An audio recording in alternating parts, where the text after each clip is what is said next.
with that, we're now going to transition to part 2 of episode 11 of the Progressive Democrats of Howard County podcast here. And that is by now talking to another fellow HoCo4Us Slate member, Kiana Fok. So thank you again to Lizette. And we're super excited to be talking to Kiana here. I'm going to give her a second to turn her camera on. Hello. But yes, hello, Kiana.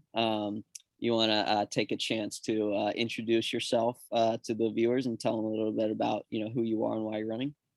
Sure. I'm Kiana Fok. I've been a longtime Howard County community member, and I guess I describe very active in the community since 2018. Worked with various grassroots organizations, and why I'm running is, well, I guess to be a part of making my community better after noticing all the lack of financial access, say, to food, housing, especially right now from the pandemic to the inflation, and as well. And part of that is getting to the root of what's going on and making the changes needed to well, actually help various community members. Also, I'll admit, I don't usually mention this just because it doesn't come to mind, but I'm also, being an autistic person, I feel that it'd be good representation to show where people like me can go, especially in positions of power, a voice for the community, especially when you have a party that definitely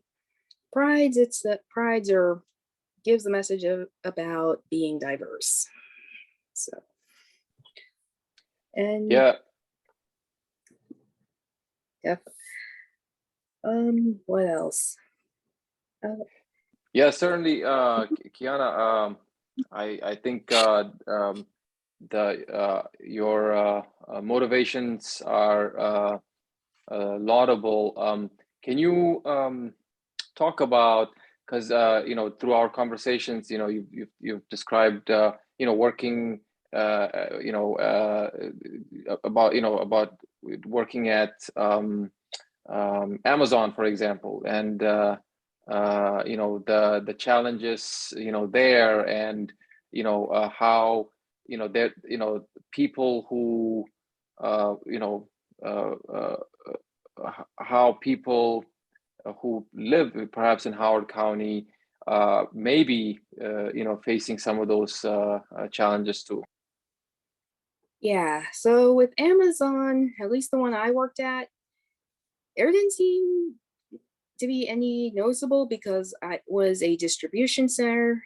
Otherwise, distribution center compared to a fulfillment center. However, there were definitely subtle things I've noticed, such as instead of paying people a higher wage, I mean, 15, it barely gets you by these days. They instead do these raffle prizes. So Amazon has the money to give people various prizes, from toothbrushes to any game station, but they're not willing to pay their employees enough. And another thing they also do these flex ups where, as a way to avoid paying overtime, or pay just to get around having to pay the complete overtime. So it can range from 15 to about at least an hour, or to the max about an hour, as far from based on what I saw.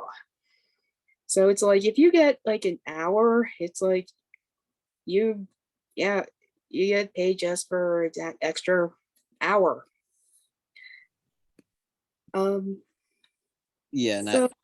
Sorry. So just, it barely gets you by, especially if you're living in a county that is overall pretty expensive.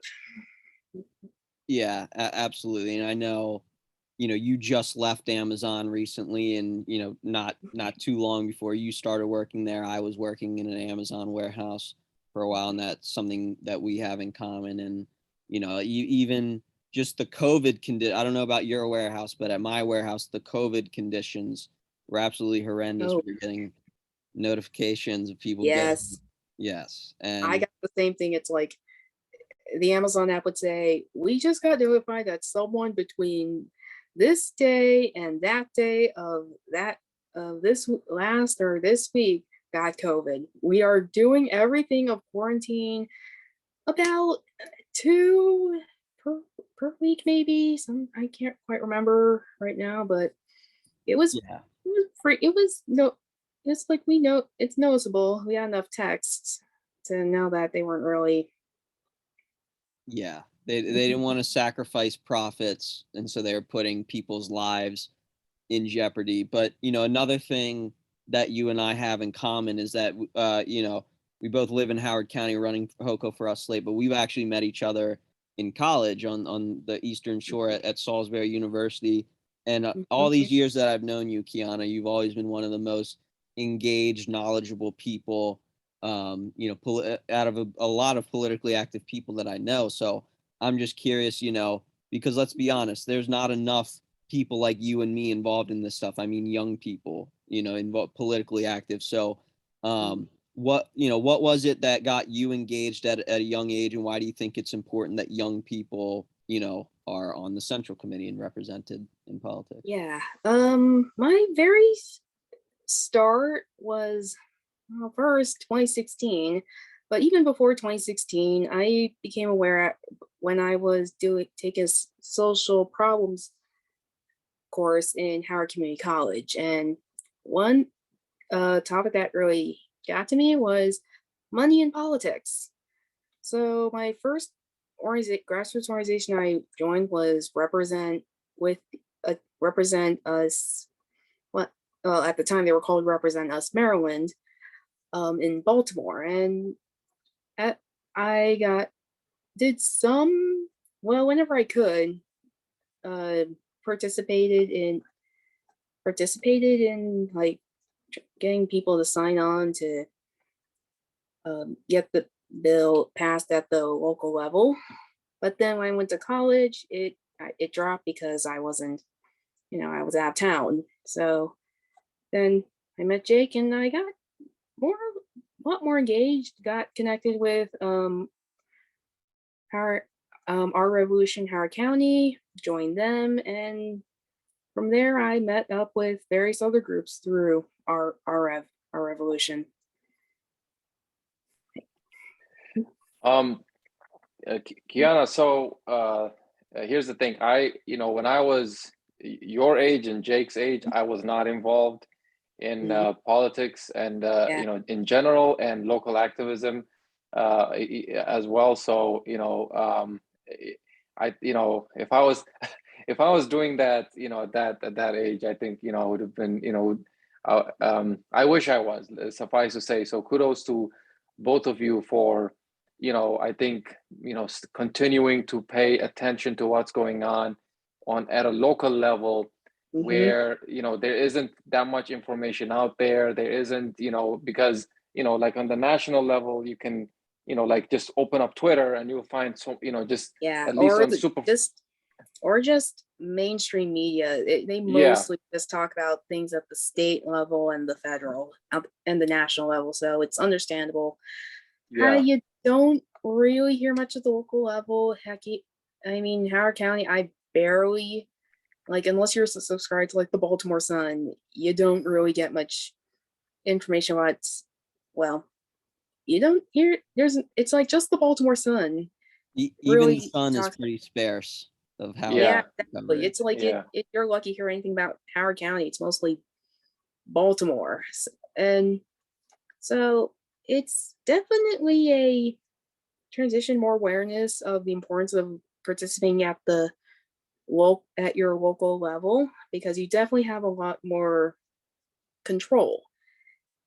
And the challenging part, especially with everything going on, is that it would need to be like everywhere from all the states doing at the local level. And some, I cannot imagine how difficult it'd be, as well as the fact that there are states that are just not as populated. It's very rural too, so there's that factor. But if Yeah. you're I think you gave, that was the key word, is you have control, and you have direct control on what happens at a local level, and it's, I really appreciate your passion there, and continuing to be engaged. If I correct me if I'm wrong, but so you I were you had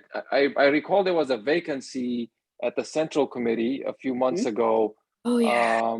And you had applied to fill that vacancy. Can you talk about a little bit about that experience when you applied? Yeah, it was. See, when I applied, it was for a women representative, and I was asked various questions of like, do you support all Democrats? Do you support these positions, like the cultural issues? And I definitely don't recall if there were much economic, like what are you gonna do with about the helping the homeless, or reducing housing costs, or stopping all the or diverting all the military budget. So yeah, it was. And well, when I ended up not getting the position, there was of course someone else that probably satisfied most of the quota and or had connections, but it was just a round of different like one member from the Central Committee and asking a question. So that's I find that very the description of your interview, I find it very surprising, in that there were a lot of questions on the cultural aspects, but you couldn't there weren't any questions on the economic aspect, and that, I think, is probably one of the biggest issues that HoCo4Us the HoCo4Us Slate wants to address, is make sure that because the establishment, I think, ends up using these cultural issues to rile people up, while not doing anything about the economics aspect. Also, the worst part, the cultural issues may not seem so bad, and these are important, like Roe v. Wade, protecting LGBTQ, but that's the thing is, they just use it as a platform and don't really do anything about it.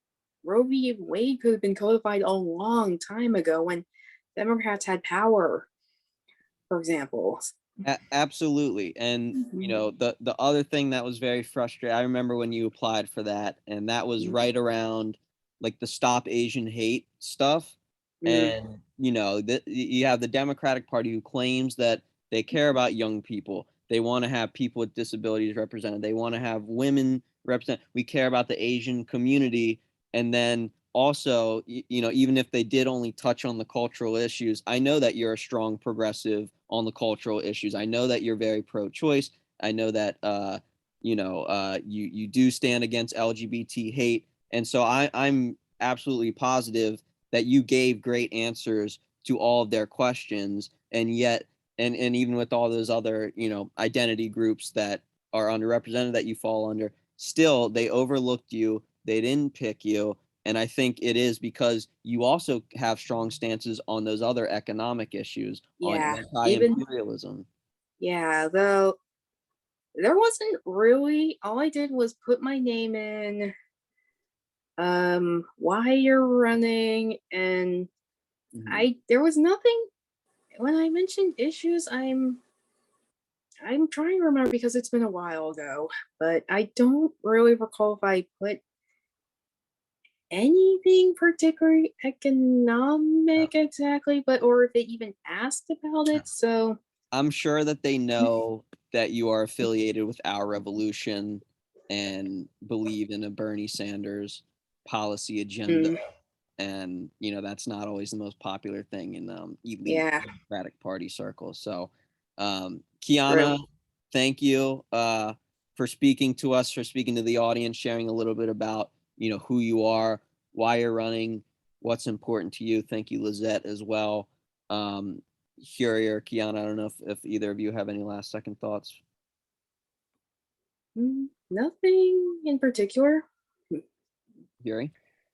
Well, yeah, thanks, Kiana. I really enjoyed talking to you and learning more about you. And I am very positive that, you know, I think, you know, once voters are able to see and listen to and watch these videos, that they will realize and they will understand that, you know, there is one slate that is focused on addressing the issues on a concrete level.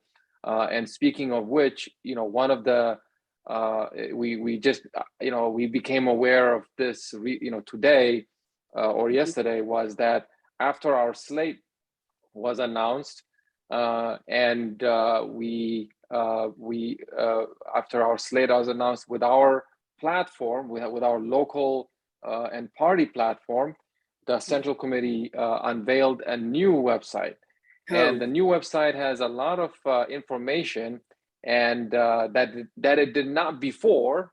And one of them was a county platform. And so, you know, we are, you know, it's suffice to say that we're making a huge difference already in pushing the existing Central Committee to take some small steps toward communicating its you know democratic values. It's not there yet, and I think, you know, our slate will address that. All right, that's good. Out of curiosity too, because I believe I mentioned it to you, Jake, but did you happen to see because I remember a while back I went on the Democratic Central Committee site, and when I went to their about page, they says something about we are to support all Democrats. Did you happen to see that? Like, if you went to their about section of their homepage? It's probably still there, just because, you know, that is kind of part of the job of the Democratic Central Committee, though I would say they do not practice what they preach, because several of them are working the primary. Council member Liz Walsh and Deb Young both are two strong Democrats. So yeah, well, thank you again. Yeah, here, great point from here. We're already, HoCo4Us Slate, and the threat of our slate is already forcing the current Central Committee to actually do their jobs and do what they should have been doing the last 4 years. So let's actually get us elected. Thank you, Kiana. Thank you, Lizette. Check out our platform, HoCo4Us.com, the number 4, HoCo4Us.com. Consider donating. And also HoCoProgressives.com. This is Progressive Democrats of Howard County, episode 11. Signing off. See everybody next time. Bye. Bye.